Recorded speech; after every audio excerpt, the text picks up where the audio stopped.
اعوذ باللہ من الشیطان الرجیم بسم اللہ الرحمن الرحیم الحمدللہ رب العالمین الصلاة والسلام علی اشرف الانبیاء والمرسلین سیدنا و نبینا ابی القاسم محمد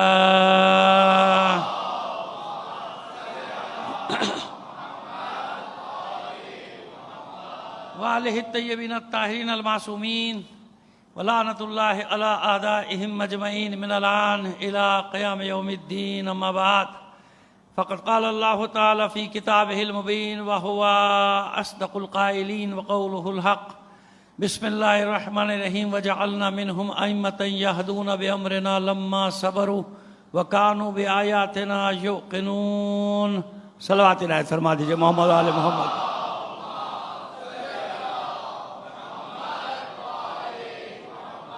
عزیزان محترم، جیسا آپ کے علم ہے کل ایک انتہائی المناک سانحہ ہوا اور ڈیوٹی کے دوران، میں تو اس کو یہ کہتا ہوں فریضہ انجام دیتے ہوئے ہمارے جوان فوج کے جس میں افسر بھی ہیں اور سپاہی بھی ہیں وہ شہید ہو گئے.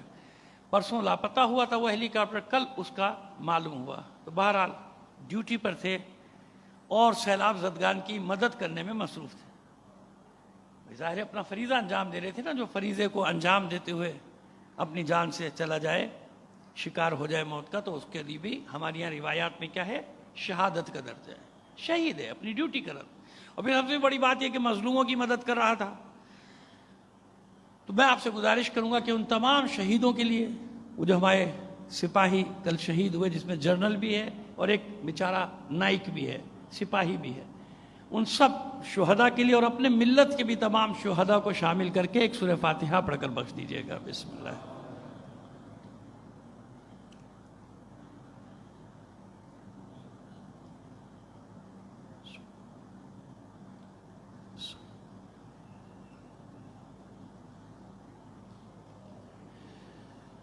ایک صلوات عنایت فرما دیجئے محمد آل محمد پر.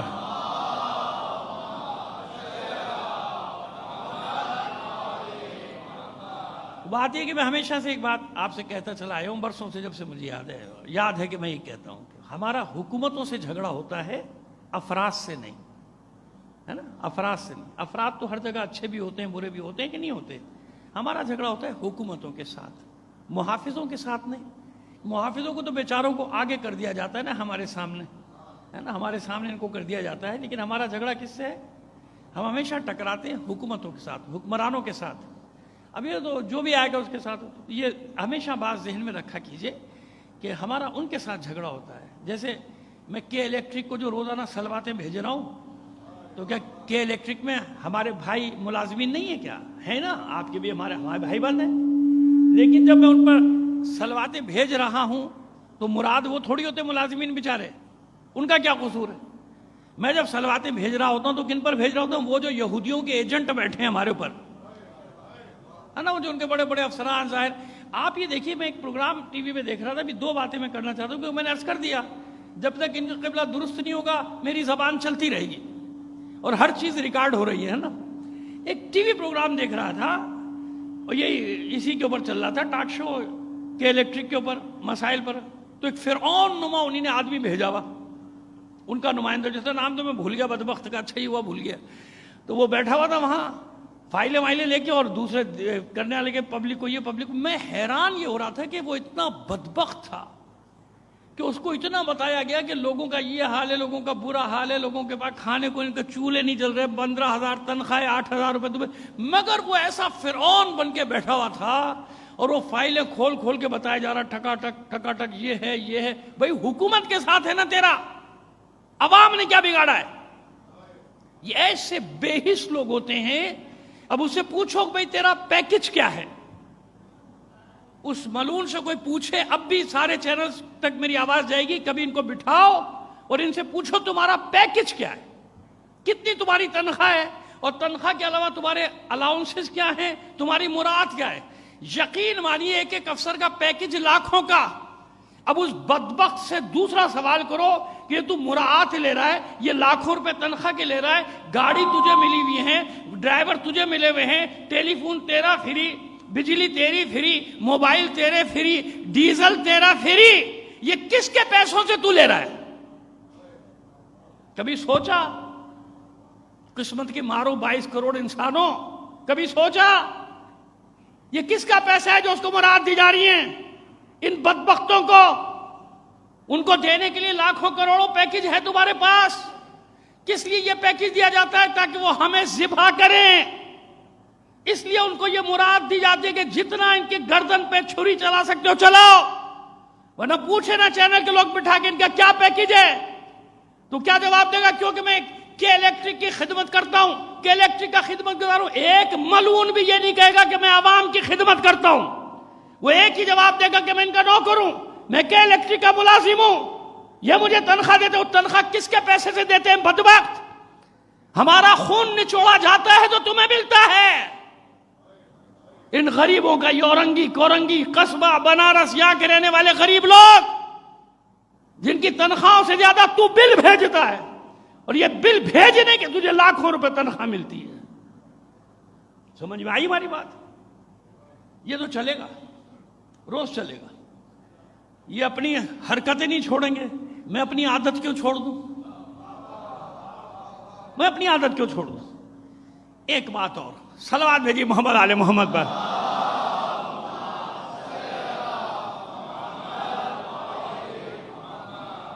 میں سمجھ رہا تھا لائٹ آ رہی ہے، ان کا نہیں لائٹ وائٹ نہیں آ رہی، جنریٹر چل رہا ہے. بڑا جنریٹر لا کے لگا دیا گیا. اب آئیے آپ کو ماضی کی بات بتاؤں، چند سال پہلے. 40 سال تو مجھے ہو گئے نا ممبر پہ بیٹھتے ہوئے. میری ممبر پہ بیٹھنے کی عمر ہے 40 سال. اس کے علاوہ نہیں بتاؤں گا کتنی عمر ہے. صلوات بھیجیے محمد آل محمد.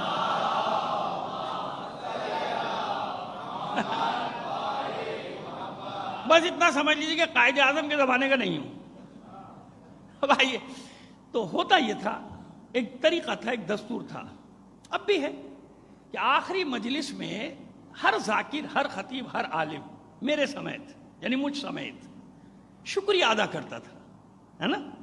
شکریہ میں خود ادا کرتا تھا. تمام اداروں کا، اسکاؤٹس کا، پولیس کا، رینجرز کے سپاہیوں کا، ہے نا، سارے محکموں کا، اور یقین مانیے KESC کا، بجلی والوں کا شکریہ ادا کیا جاتا تھا. کیوں؟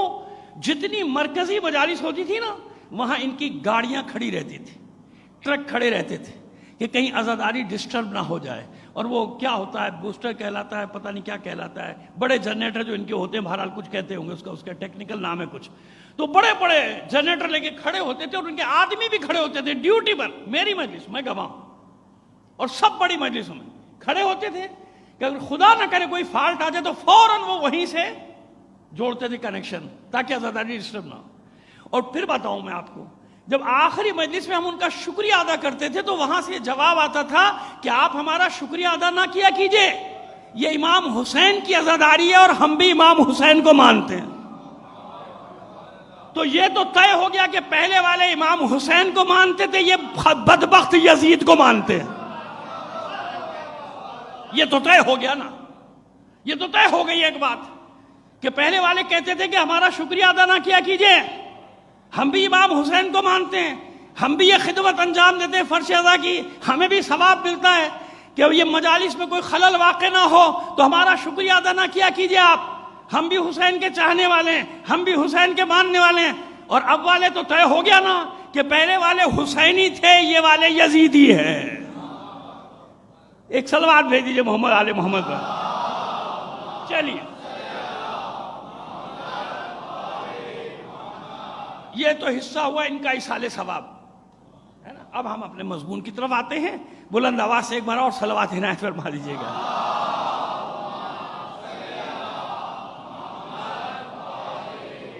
بس بات ہو رہی ہے امامت در قرآن. آج امامت کی علامات پہ بات کریں گے.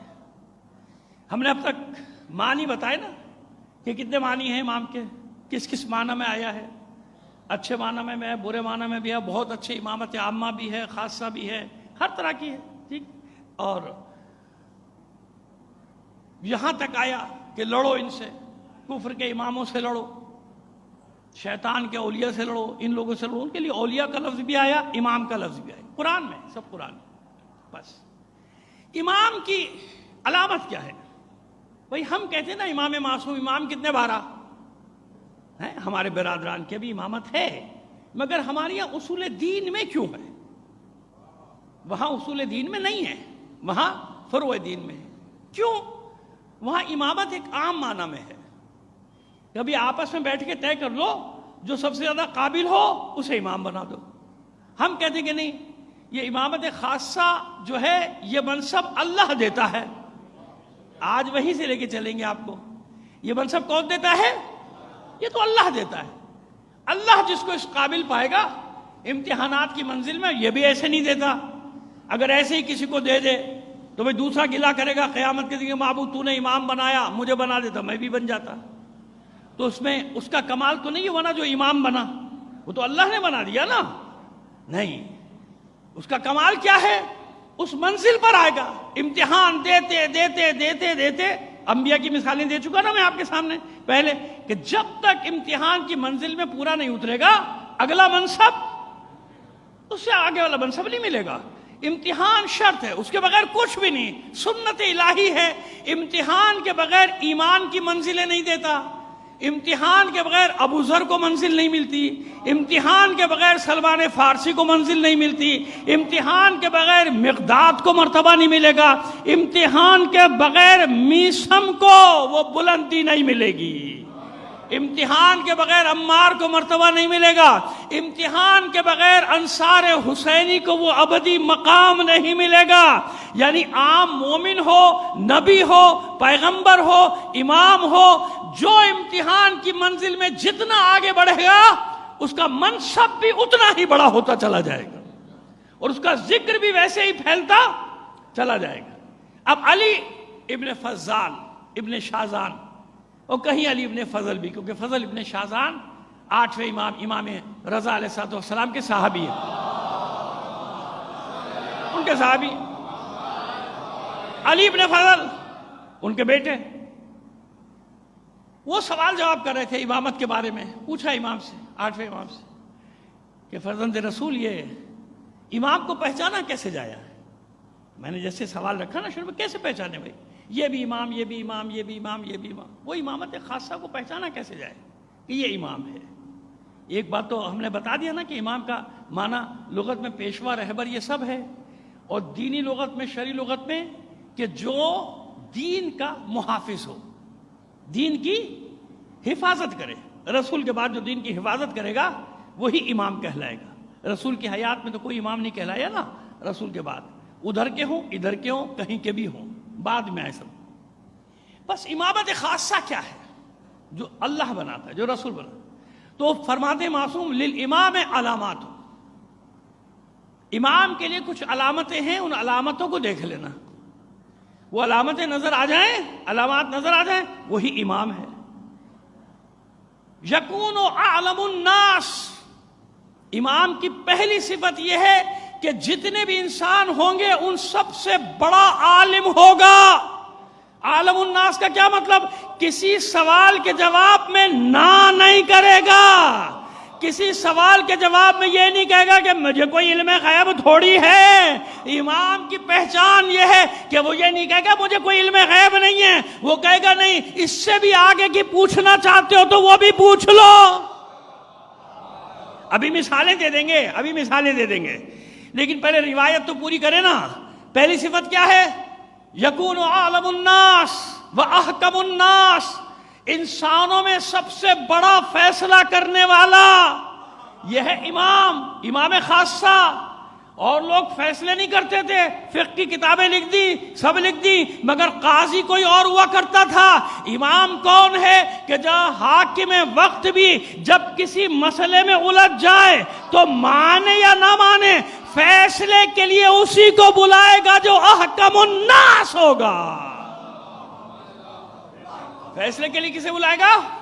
اسی کو جو احکم الناس، انسانوں میں سب سے بڑا فیصلہ کرنے والا امام کے رہا۔ اب سب سے بڑا فیصلہ کرنے والا ڈھونڈ کے لے آؤ، طول تاریخ میں لے آؤ، کہاں کہاں اشتباہات ہوئے، کہاں کہاں غلطیاں ہوئی قاضیوں سے، چاہے دانستہ چاہے نادانستہ، ہے نا، ہوئی نا۔ بعد میں کہہ دیتے ہیں بھائی جی غلطی ہو گئی، جوڈیشری غلطی ہو گئی، اب بھی ہو رہا ہے نا، دانستہ یا نادانستہ، کیا کرنا ہے کیا نہیں کرنا سب آپ کے سامنے صبح شام چلا آ رہا ہے۔ خیر چھوڑیے، ہم اس طرف کہاں جائیں، ہمارے اور بہت ساری باتیں کرنے کو ہیں، وہاں پہ دیکھ لیں گے کون کون بیچ میں آ رہا ہے، اس کو نپٹ لیں گے۔ صلوات بھیجیے محمد آل محمد پر، ٹھیک ہے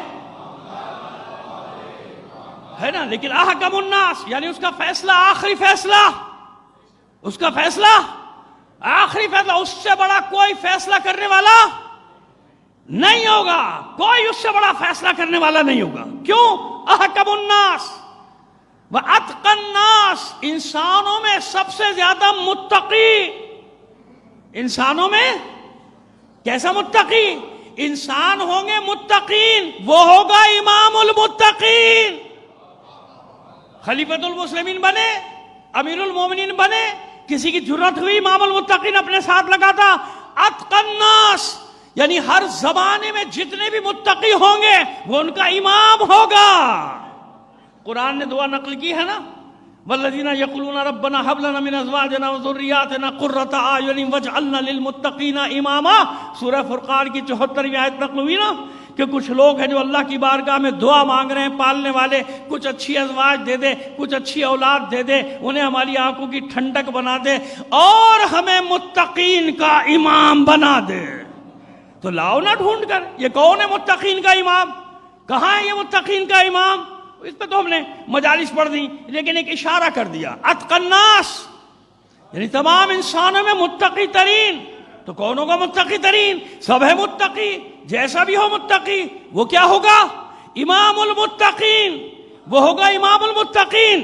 کیسے؟ جیسے ابن ابی الحدید معتزلی نے جب تشریح کی امام کے مقام کی، امام کے کلام کی، افصح الناس ایک یہ صفت ہے، فصیح ترین یعنی اس کا بیان سارے بیانوں پر حاوی۔ تو لاؤ ایسا بیان کس کا؟ ہم نہیں کہتے نہج البلاغہ، ہم نہیں کہہ رہے، سنو ابن ابی الحدید معتزلی سے، وہ یہ کہتا ہے کہ جتنے بھی فصیح ترین کلام ہیں یعنی ہر زمانے کے جتنے بھی بلیغ لوگ ہیں، فصیح لوگ ہیں، فصحاء بلغا، کہتے ہیں ان سب کا کلام علی کے سامنے ایسے ہے جیسے سونے کے سامنے مٹی۔ فصیح ترین لوگوں کا کلام، کہتا ہے کہ فصیح ترین لوگوں کا کلام کیسا ہوگا علی کے سامنے؟ سونے کے سامنے مٹی کا ڈھیر، مٹی کا ڈھیر۔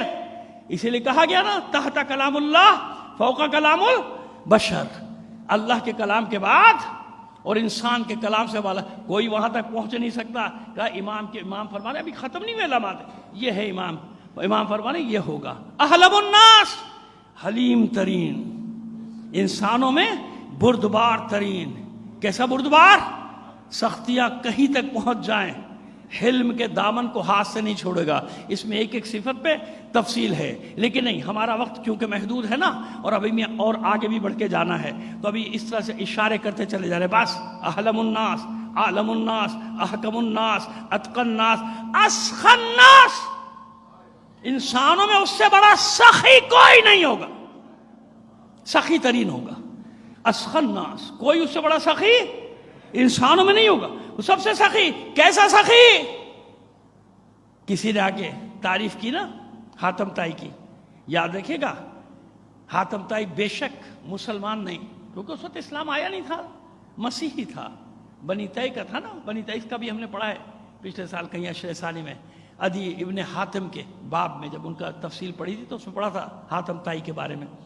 تو ظاہر ہے کہ ایک صفت تو تھی نا اس میں، صفت کیا تھی؟ سخاوت کی، سخاوت۔ اور آج تک ضرب المثل ہے، حاتم طائی کا مطلب سخی تھوڑی ہے، سخی تو نہیں ہے حاتم طائی کا مطلب، لیکن اتنا بڑا سخی تھا کہ سخاوت کا مترادف ہو گیا اس کا نام۔ اب اگر کوئی سخاوت کرتا نظر آئے تو کہتے کہ حاتم طائی ہو گیا بھائی یہ تو، ہے نا، حالانکہ حاتم طائی کا معنی سخی نہیں ہے۔ یوں سمجھا دیں، کوئی جان کو آپ کی مصیبت بن جائے تو کہتے جان کو ہٹلر ہو گیا، تو ہٹلر کا معنی تھوڑی ہے چمٹ جانا جان میں، لیکن محاورہ بن جاتا ہے بعض اوقات اچھا یا برا کسی بھی معنی میں ہے۔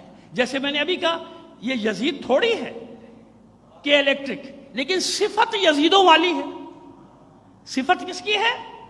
تو میں نے کہہ دیا یزیدی، صفت یزیدوں والی ہے نا، تو میں نے کہا یزیدی کہ الیکٹرک کو، ملازموں کو نہیں کہا میں نے، پہلے عرض کر چکا ہوں بار بار، وہ تو بیچارے ہمارے آپ کے بہن بھائی ہیں نا، بھائی بند ہے، وہ ملازم کرتے ہیں، مزدور ہیں، ان کا کیا بیچاروں کا، وہ تو آپ کی طرح وہ بھی بے بس ہے، وہ بھی مجبور ہے. میں ان کی بات کر رہا ہوں نا جو اوپر یزیدی بیٹھے ہیں. بس کیسا سخی کہ حاتم طائی ایسا سخی تھا کہ کوئی 12 دروازوں سے آتا تھا، اس کے 12 دروازے تھے. یہ روایات ہیں، کوئی تاریخی حقیقت ہے نہیں ہے، مجھے نہیں معلوم، لیکن حکایات ان کو کہا جاتا ہے. حکایات، یہ حکایات نقل ہیں. تو حکایت میں کہ جناب 12 دروازے تھے، سوالی ایک دروازے سے لے کے جاتا تھا دوسرے پہ، تیسرے پہ، ہر دروازے سے اس کو ملتا تھا. مولا نے کہا بہت اچھی بات ہے، اچھا آدمی تھا، واقعی سخی تھا، لیکن ایک ہی دروازے سے اتنا کیوں نہیں دے دیتا تھا کہ اسے 12 دروازوں پہ جانے کی نوبت ہی نہ پڑتی. ایک ہی دروازے سے اتنا دے دیتا. اسخر الناس یعنی حاتم طائی بھی امام کی سخاوت کے سامنے، یہ تو مصائب کے باب میں بتاؤں گا نا کہ امام کیسا سخی ہوتا ہے. اگر اتنا بڑا سخی نہ ہوتا تو دین پہ اتنا بڑا احسان کیسے کر دیتا؟ کون لٹا سکتا تھا یہ ساری چیزیں؟ کائنات پہ جن کا وزن بھاری ہو وہ سب چیزیں امام نے لٹا دی اللہ کے لیے. اس لیے وہی امام ہے جو راضیۃ مرضیہ کی منزل پر ہے. صرف اللہ راضی نہیں ہوا بلکہ اللہ نے سخاوت کے بدلے میں جو دیا امام بھی اس پہ راضی ہو گیا. برابر کی بات ہے. راضیۃ مرضیہ کی تشریح سنتے رہتے مجالس، موقع ملے گا کر دیں گے، لیکن ابھی اور بات کو آگے بڑھانا ہے. افصح الناس، اسخر الناس، اعبد الناس، انسانوں میں سب سے بڑا عبادت گزار ہوگا. اب دیکھیے ساری صفات جمع ہو رہی ہیں. امام کی علامت بدے، ہر امام میں ایسا تو نہیں ہے دنیاوی امام میں کہ یہ امام، اور پھر ایک صفت ایسی جس نے سب باقیوں کو الگ کر دیا. عابد الناس تو سمجھ میں آ گیا نا، عبادت گزار ایسا کہ جب محراب عبادت میں کھڑا ہو تو ریش مبارک آنسوؤں سے تر ہو جائے، اور ایسے ہچکیاں لے رہا ہو، ایسے تڑپ رہا ہو جیسے بچھو کا ڈسا ہوا. روایات میں یہی ہے بھائی، آپ کو اچھا لگے وہ لگے، روایات ہیں. آج کل ماحول ایسا ہو گیا کہ ذرا سی کوئی ایسی روایت پڑھ دو منہ بن جاتے ہیں لوگ. تو بنا کریں بھائی، تمہارے منہ بننے سے میں صحیح بات کرنا تھوڑی چھوڑ دوں گا. خیر جناب آگے چلیے. اشجع الناس، انسانوں میں بہادر ترین. اب دیکھیے عالم ہوگا، ہوتے ہیں عالم، لیکن میدان کے لوگ تو نہیں ہوتے. میدان میں جا کے تو نہیں لڑ سکتے، بندوق تو نہیں چلاتے. عالم ہے بیٹھے ہوئے، ٹھیک ہے، عالم فقیہ ہے، ساری صفات ہیں، مگر یہ ساری صفات نہیں ہے.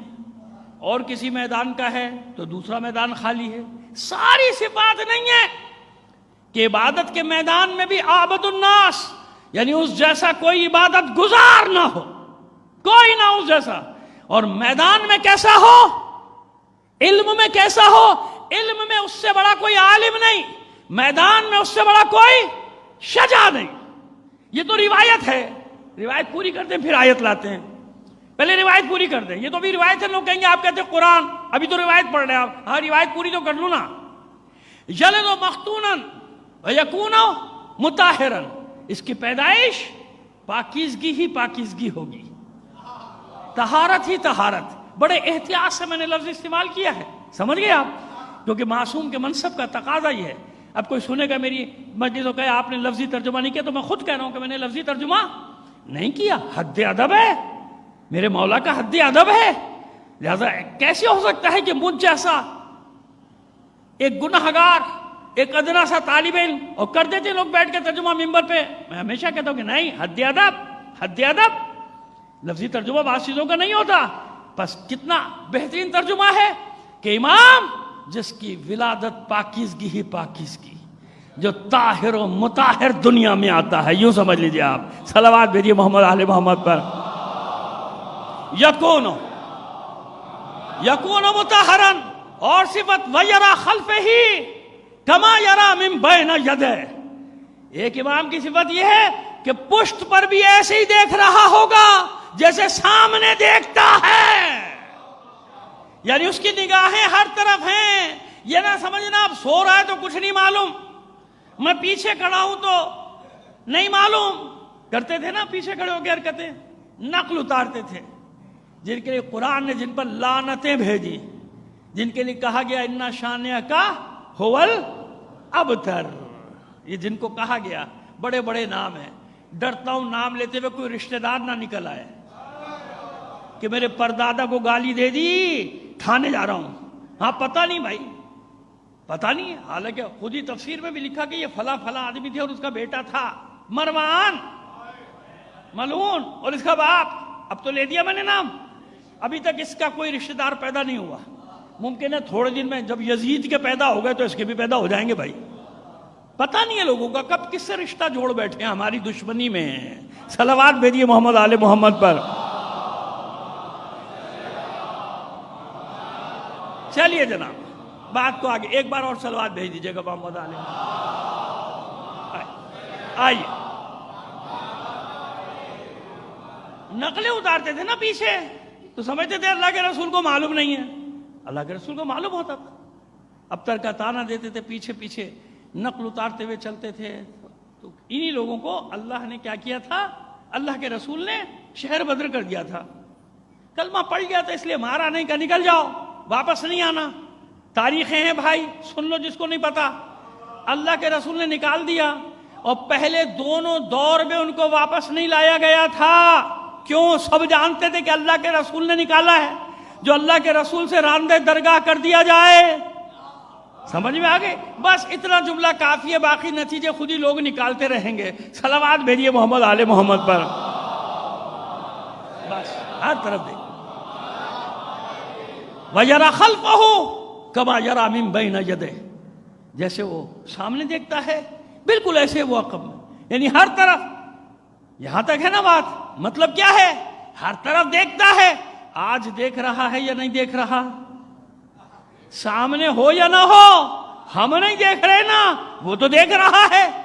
امام کی علامات یہ ہے، امام کی علامات یہ ہے، امام کی علامات یہ ہے۔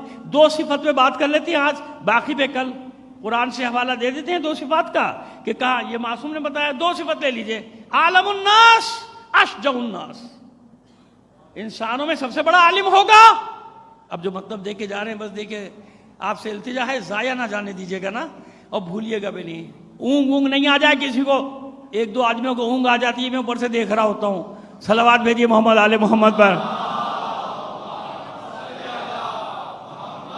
اب آئیے سورہ بقرہ 247ویں آیت، اگرچہ کہ اس آیت پہ ہم نے اشرا پڑھا ہے پورا، کبھی زندگی رہی انشاءاللہ آپ کو بتائیں گے تفصیل سے واقعہ، اس واقعے کی ابھی بھی کچھ نہ کچھ تو بتا ہی دیں گے، لیکن بہرحال یہ بڑا عجیب و غریب واقعہ، تاریخ پر حاوی ہے، ہر زمانے میں اس کی مثال ہے، ہر زمانے میں۔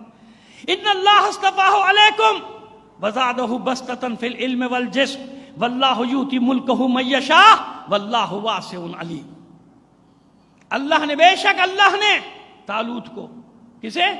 طالوت کو تم پر فضیلت دی ہے، بزرگی دی ہے۔ ان اللہ اصطفاہ علیکم، کیوں بزرگی دی ہے، کیوں فضیلت دی ہے؟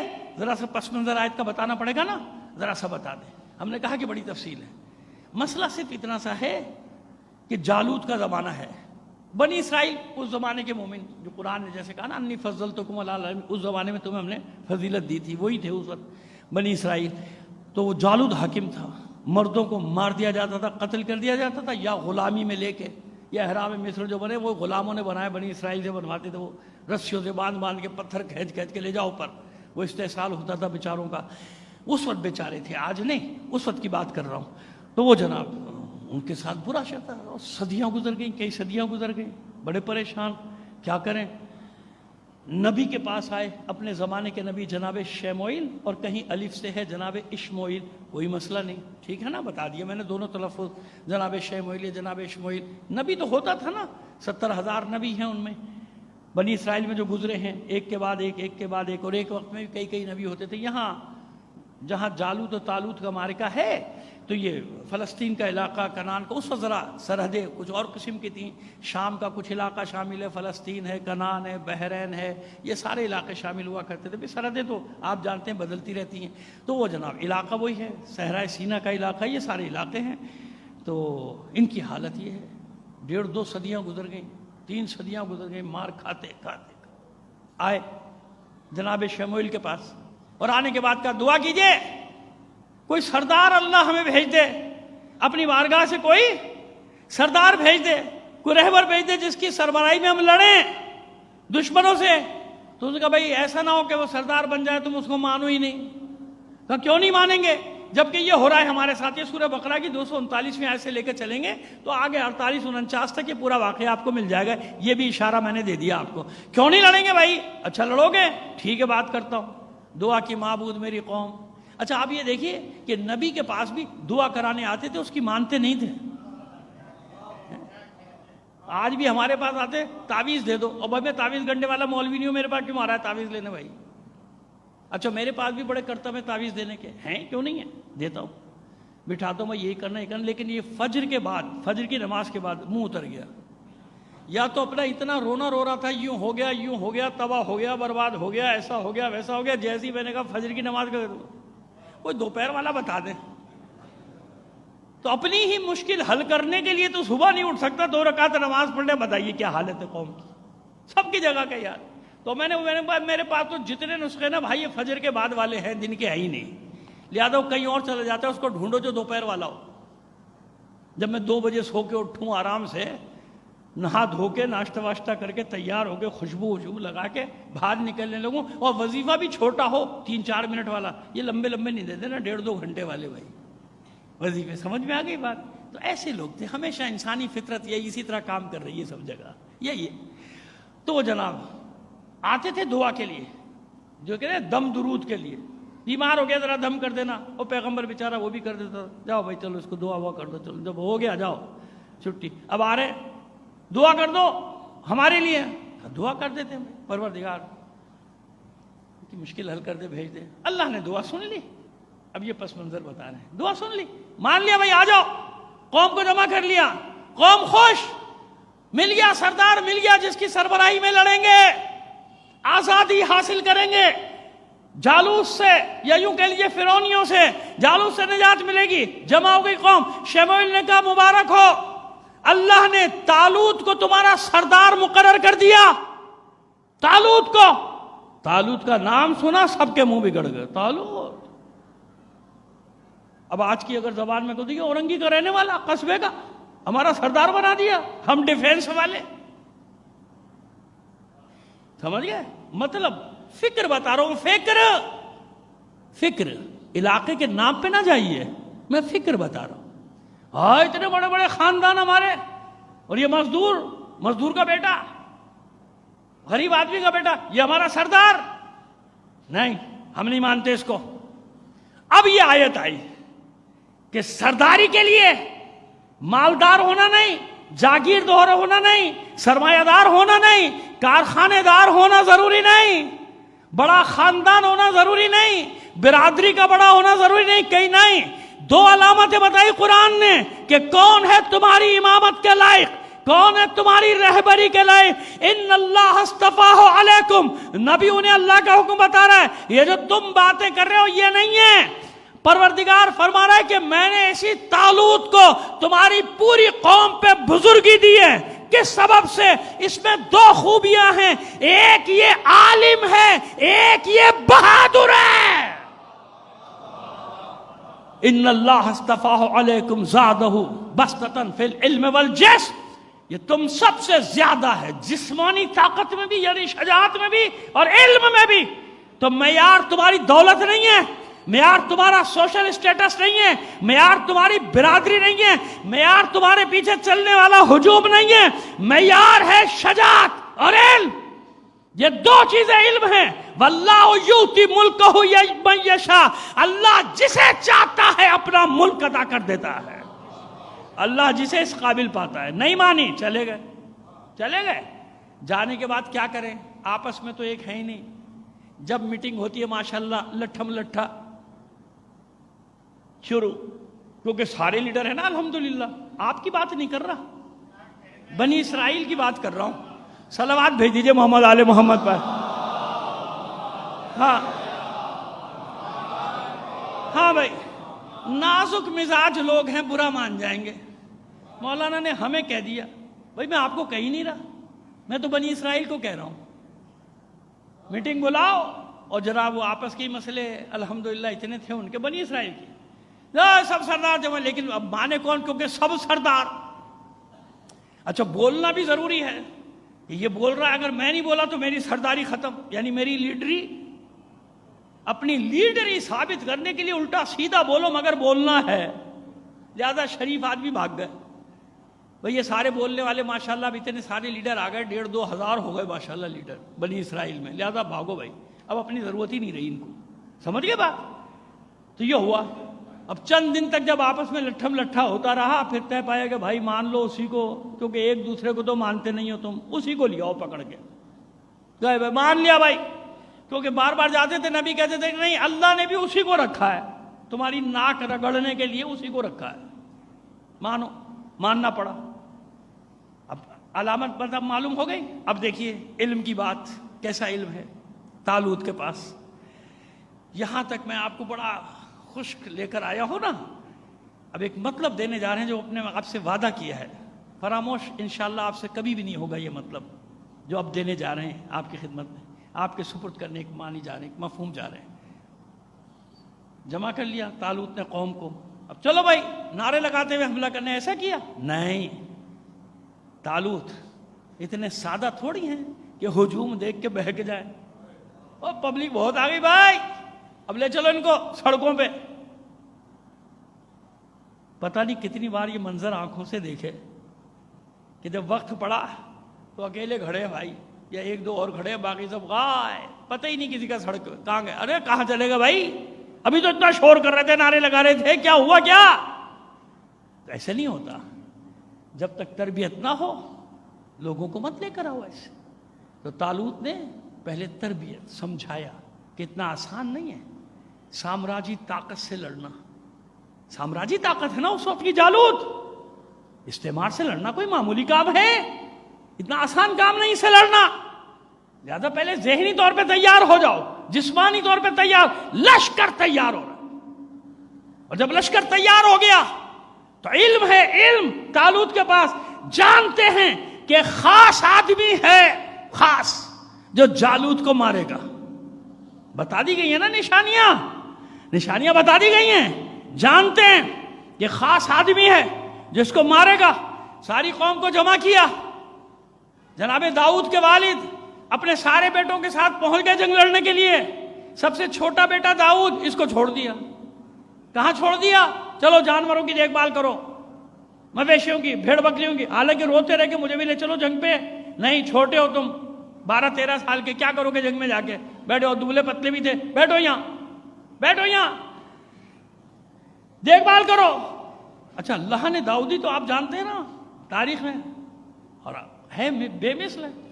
تو جب یہ آیات الہی کی تلاوت کرتے تھے, چرند پرند درند سب ان کے ارد گرد جمع ہو جاتے تھے. اس کو کہتے ہیں لہن داؤدی. یہ لہن داؤدی حضور کے اجداد میں بھی کسی کا تھا.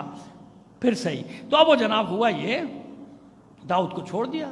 وہاں گئے, پہچان یہ تھی کہ جس کے جسم پر موسیٰ کی زرہ فٹ آ جائے گی, پوری آ جائے گی, وہی مارے گا جالوت کو.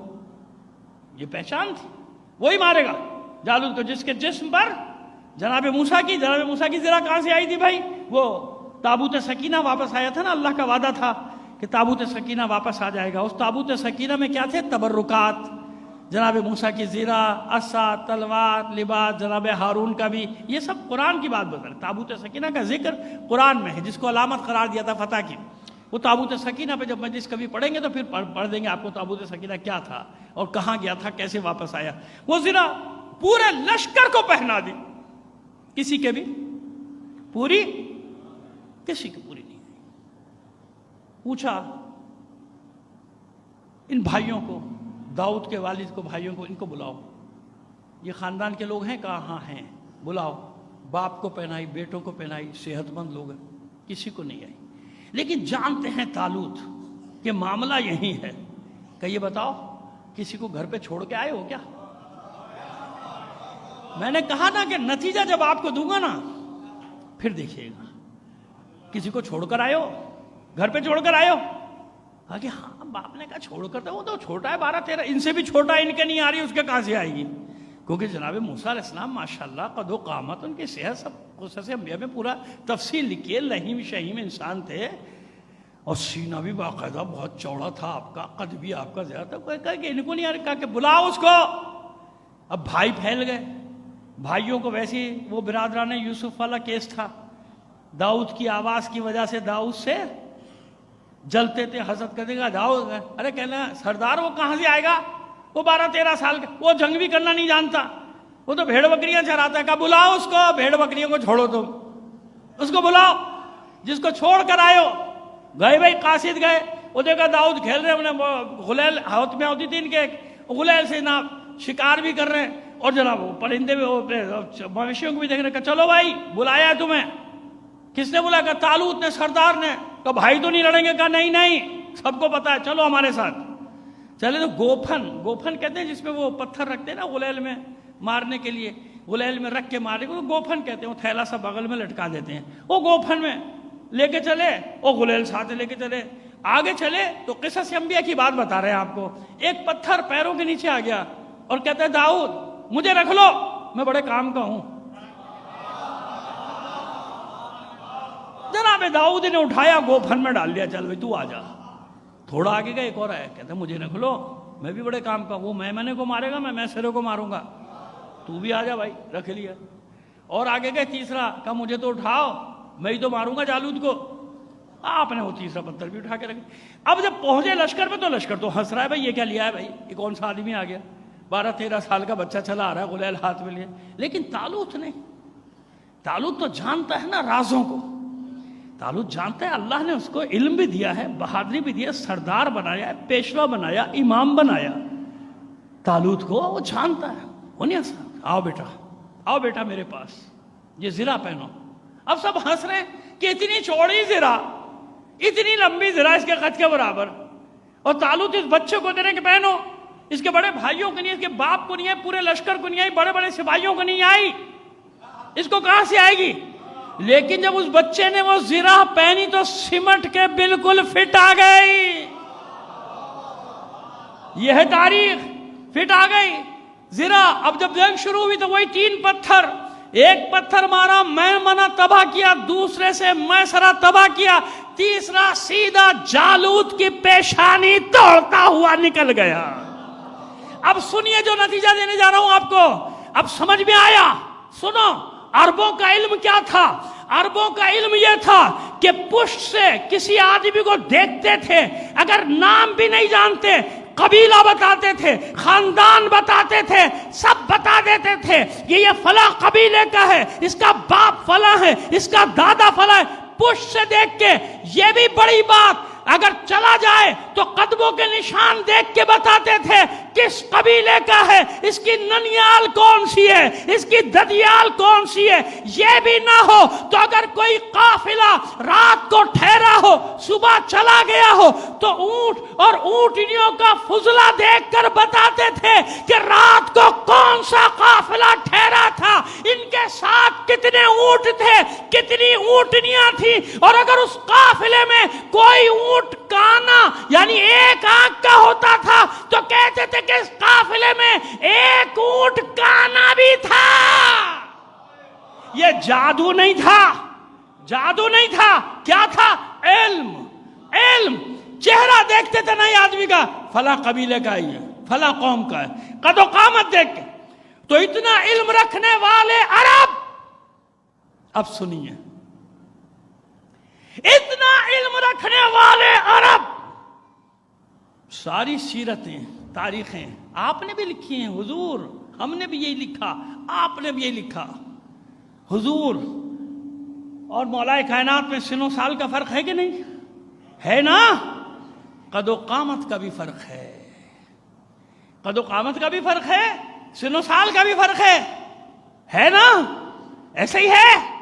بس شب ہجرت 150 افراد محاصرہ کیے ہوئے، اپنے اپنے گھروں کی چھتوں پر سے جاسوس دیکھ دیکھ کر بتا رہے ہیں کہ نہیں محمد بستر پہ، محمد بستر پہ۔ ارے بھائی شخصیت بدل گئی تھی تو کوئی تو کہتا آج بستر پہ محمد نہیں کوئی اور ہے۔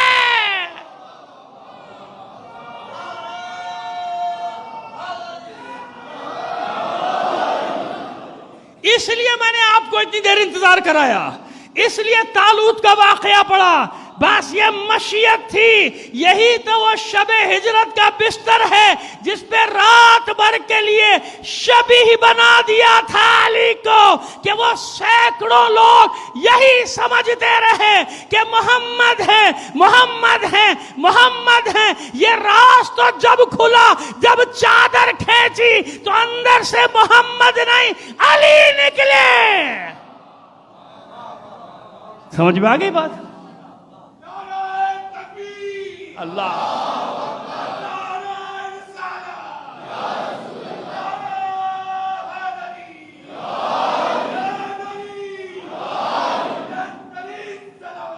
اللہ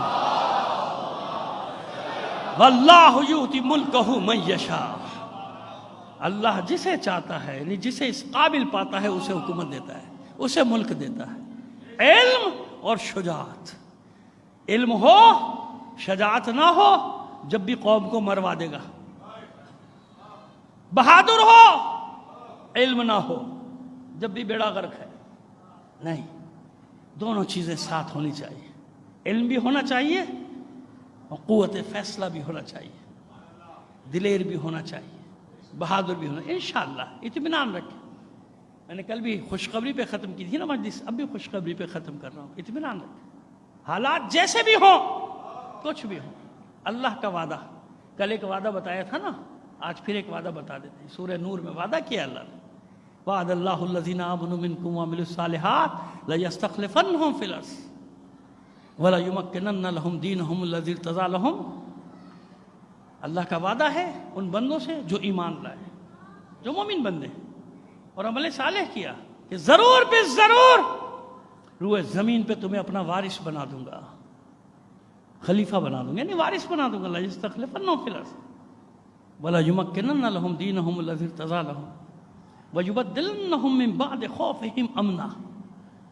اور تمکین، اقتدار دوں گا تمہیں روئے زمین پر، تمکن دوں گا تمہیں روئے زمین پر، اور جس خوف میں تم زندگی بسر کر رہے تھے نا، ویبدلنہم من بعد خوفہم امنا، اس تمہارے خوف کو امن سے، سکون سے بدل دوں گا۔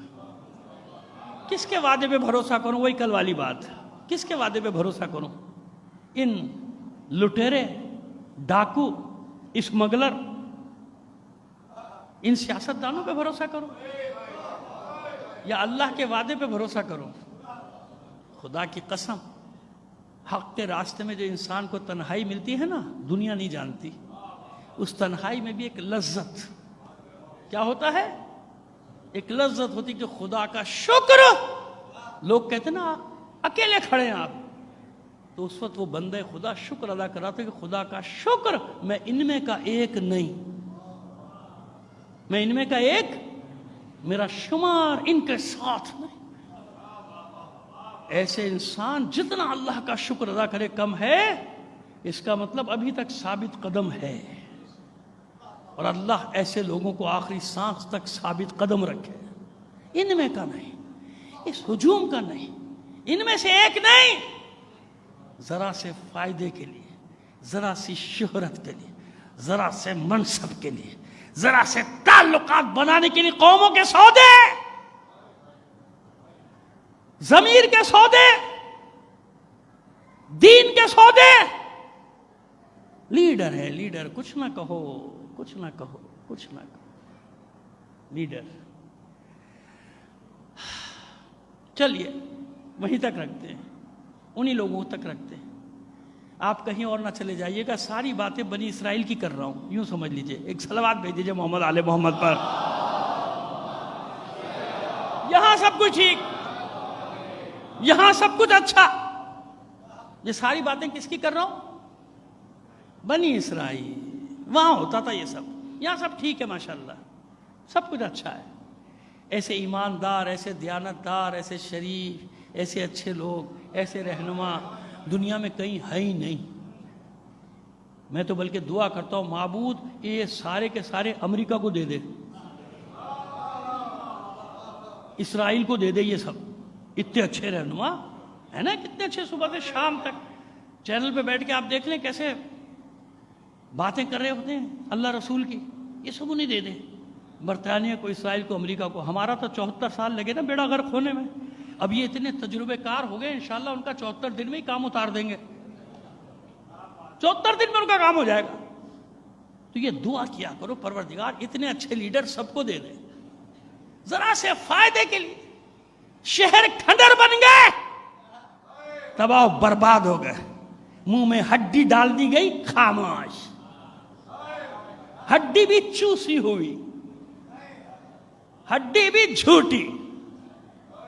یہ ہے تمہارا دین، یہ ہے تمہاری قوم کا درد، تمہارے دلوں میں قوم کا درد، یہ ہے ملت کا درد، یہ دعویٰ ہے قوم کی رہنمائیوں کا. خیر یہ سب بنی اسرائیل میں تھا، یہاں سب اچھا ہے. صلوات بھیج دیجئے محمد آل محمد پر، ہے نا، امامت کے لیے. اب یہاں جہاں بات چھوڑیے نا، یہیں سے اور صفات پہ بھی بات کریں امام کی، اور آگے لے کر چلیں گے بات کو. لیکن اب بس اب یہاں تک. ایک صفت کیا تھی؟ اسخی الناس، تمام انسانوں میں سخی ترین، سخی ترین، سخی ترین. مال لٹانا آسان ہے، جان لٹانا یہ تو حاتم طائی نے بھی نہیں کیا تھا کہ اپنی جان دے دیتا کسی کے لیے، نہیں کیا نا. اسخی الناس، کیا حاتم طائی بھائی اچھا انسان، نیک انسان، میں اس کی برائیاں تھوڑی کر رہا. جب اللہ کے رسول نے اس کو برا نہیں کہا، ائمہ نے اس کو برا نہیں کہا، اس کا دین جو بھی تھا، لیکن برا تو نہیں کہا نا اس کو. جب برا تو میں کیوں برا کہوں؟ لیکن میں تو موازنہ کر رہا ہوں. یہ حاتم طائی، حالانکہ موازنہ کرنا بھی بنتا نہیں ہے میرے حساب سے، لیکن سمجھانے کے لیے بچوں کو. یہی تھا نا، اپنے مال میں سے کچھ مال دیتا رہتا تھا. امام کون؟ اپنے مال میں سے کچھ مال نہیں، اپنا سارا مال، سارا مال دے دے اللہ کے نام پہ. اللہ کے نام پہ اپنا سارا مال دے دے اللہ کے نام پہ. اور جب مال میں سے کچھ نہ رہے تو جگر کے ٹکڑوں کو دینا شروع کرے. ایسے ہی ہے نا، مال ختم، اللہ کے نام پہ جگر کے ٹکڑے. میں ایسے تھوڑی یہ بات کر رہا ہوں. آپ زیارت وارثہ میں پڑھتے ہیں نا، اشہد انک قد اقمت الصلاۃ وآتیت الزکوٰۃ. اے حسین میں گواہی دیتا ہوں آپ نے نماز قائم کی اور زکوٰۃ ادا کی. میں آپ سے پوچھتا ہوں، آپ نے کیا زکوٰۃ ادا کرتے دیکھا حسین کو؟ بتائیے جو آپ گواہی دے رہے ہیں، کیا دیکھا آپ نے؟ کون سی زکوٰۃ دیتے دیکھا بھائی؟ لیکن آپ کہہ رہے ہیں گواہی دیتا ہوں. سمجھ میں آیا؟ مال دنیا کی بات تھوڑی ہو رہی ہے یہاں. جب مال دنیا سے سب کچھ ختم ہو گیا تو حسین نے اللہ کے دین کو بچانے کے لیے اپنے جگر کے ٹکڑوں کو قربان کرنا شروع کیا. کل میں نے تمہید باندھی تھی آج کے مصائب کے لیے کہ سارا فیصلہ تو شب عاشور ہی ہو گیا تھا. جو جانے والے تھے وہ چلے گئے. 9 محرم کو جب شب عاشور کا آغاز ہوا تو بس یہ جو تھے نا یہ تھے. حسین جب شب عاشور خیموں کے گرد پھر رہے تھے، احوال پرسی کر رہے تھے، تو ہر خیمے کا عجب ماحول دیکھا تھا. مائیں اپنے بچوں سے کہہ رہی ہوں گی کہ بیٹا کس مشکل میں آ گئے، کاش نہ آئے ہوتے، کیا تمہیں چھوڑ دیتے مدینے، جان بچ جاتی تمہیں. نہیں نہیں نہیں نہیں نہیں، ایک خیمہ ایسا. حسین جس خیمے کے پاس سے گزرتے تھے، مائیں اپنے بچوں کو شہادت کے لیے تیار کر رہے. اسی طرح میرا اور آپ کا مولا حسین جب اپنی بہن کے خیمے کے پاس سے گزرا تو ٹھہر گیا. بہن کی آواز آ رہی ہے گفتگو کی، اپنے شہزادوں سے گفتگو کر رہی. خیمے کا منظر عجیب ہے. ماں بیٹھی ہے، ایک زانو پہ محمد کا سر ہے، ایک پہ اون کا سر. اور جیسے کہ ماؤں کا انداز ہوتا ہے نا، اپنے ہاتھ سے اپنی انگلیوں سے بچوں کے بالوں میں کنگھی کر رہی ہے، زلفیں سوار رہی ہے اپنے بچوں. اور ثانیہ زہرا اپنے بچوں سے کہتی جا رہی ہے، میرے بچوں معلوم ہے نا یہ اتنا بڑا لشکر کیوں جمع ہوا ہے؟ یہ تمہارے ماموں کو قتل کرنے کے لیے جمع ہوا ہے۔ دیکھو اگر تمہارے بابا ہوتے نا تو اپنی ذمہ داری پوری کرتے، لیکن وہ نہیں۔ بس اب صبح میری لاج رکھ لو اور سب سے پہلے ماموں پہ قربان ہو جاؤ۔ اور دونوں بچے اپنی مادر گرامی کا ایک ایک ہاتھ تھام کر کہتے، مادر گرامی اطمینان رکھیے، ہم ماموں عباس کے شاگرد ہیں، صبح ہونے دیجیے۔ دیکھیے بس اجازت دلوانا آپ کا کام ہوگا، میدان جنگ میں بدر و احد کے نقش و نگار کھینچ دینا ہمارا کام ہوگا۔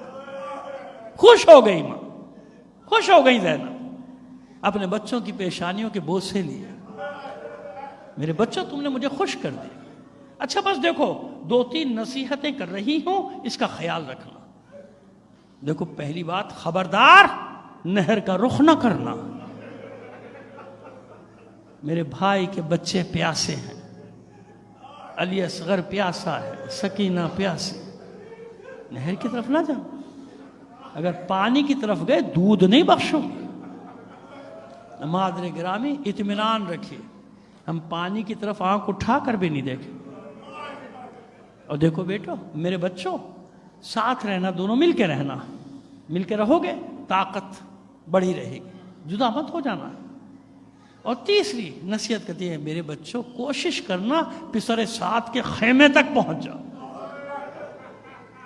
اسے قتل کر دو، یہ قتل ہوگا، سردار ہے، جنگ ختم ہو جائے گی، میرے بھائی کی جان بچ جائے گی۔ حسین اشک بھری آنکھوں کے ساتھ آگے بڑھ گئے، یہ ساری گفتگو سے کیسا وقت آ گیا، کیسا وقت آ گیا، گود کے پالے قتل ہونے کی تیاری کر رہے ہیں۔ صبح ہوئی، ایک کے بعد ایک کی شہادت کی خبر آتی ہے، ایک کے بعد ایک کی آتی ہے، اور زینب انتظار کر رہی ہے کہ کب اون و محمد کے لاشیں آئیں گے۔ اور کیا آپ کیسی مائیں ہیں کربلا کی، کب آئیں گے ان کے لاش؟ آخر ظہر کا ہنگام بھی گزر گیا، ایک بار خیمے کے سامنے سے دونوں بچے گزرے، فضا کو بھیجا، فضا ذرا اون و محمد کو تو بلا کر لا۔ دونوں بچے پہنچے، دیکھا ماں کے چہرے پہ غصے کے آثار، غیظ کے، نگاہیں زمین میں گاڑ دی۔ اس سے پہلے کہ ثانیہ زہرا کچھ کہیں، دست بست ہاتھ جوڑ دی، مادر گرامی ہم پہ غصہ مت ہو جائے گا، غصہ مت ہے۔ پوچھا زینب نے، اب تک زندہ ہو؟ میں نے کہا تھا کہ سب سے پہلے جانا، کیا جب میرے بھائی پہ تلوار چل جائے گی پھر جاؤ گے میدان؟ کہ مادر گرامی غصہ نہ کریں، ہم صبح سے کتنی بار جا چکے ہیں ماموں جان کی خدمت پہ، لیکن ماموں ہمیں اجازت نہیں دیتے۔ غصہ کم ہو گیا ثانیہ ذرا، اچھا تمہیں اجازت ملے گی، فضا ذرا ماجائے کو میرا سلام تو کہہ دے۔ حسین خیمے میں آئے، منظر دیکھا، اس سے پہلے کہ ثانیہ زہرا کچھ فرمائیں، حسین فرماتے ہیں، زینب اون و محمد کے میدان میں جانے کی اجازت نہیں مانگنا۔ کبھی ایسا ہوا ہے کہ کوئی بھائی اپنے ہاتھوں سے اپنی بہن کا گھر اجاڑ دے، اپنی بہن کی گود اجاڑ دے؟ کہ بھیا ایسے نہ کہو، ایسے نہ کہو، میری مجبوری بھی تو دیکھو۔ اگر قیامت کے دن میری ماں زہرا نے مجھ سے سوال کر لیا، زینب اپنے اون و محمد کو بچا لیا، میرا حسین قتل کر دیا گیا، بھائی نہ روکو، بھائی نہ روکو، یہ تو معمولی سا صدقہ ہے تم پر، زینب کو یہ صدقہ دینے دو۔